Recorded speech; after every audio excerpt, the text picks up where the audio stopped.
Here's a quick video. This is day 2 quadratics. If you haven't watched day 1, that's where all the meat is. This is really just kind of going over everything. Make sure you got equal to 0. Write down the quadratic formula, plug everything in.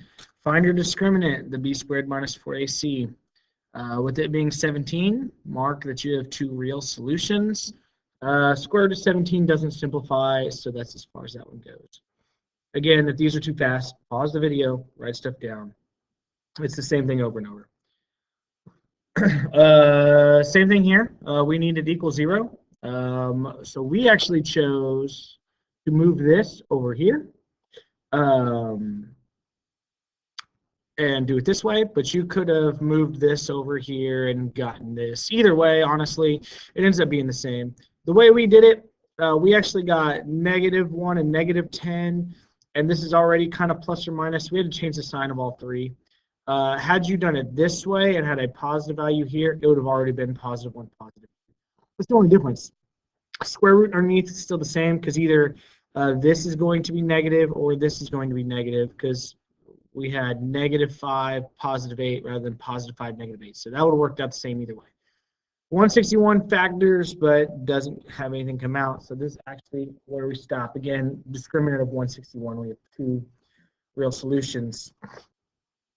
Once again, we are moving this over, and that became -20, and that became +4.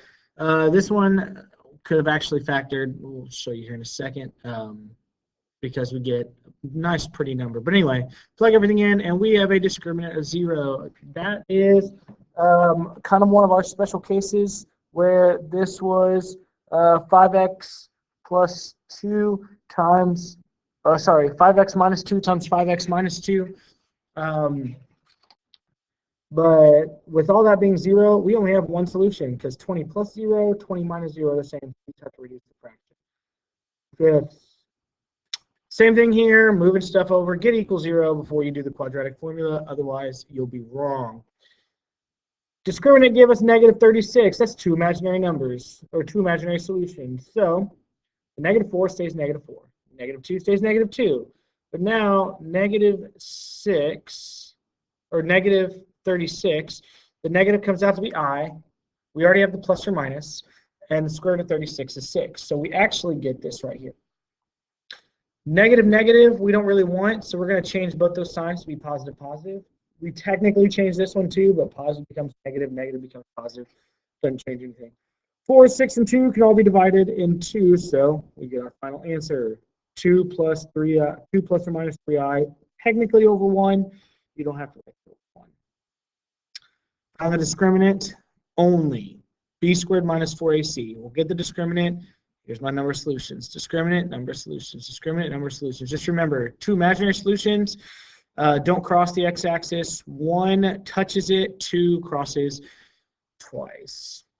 Last example here, I think, where we had square root of 49. Well, that became 7 with our discriminant.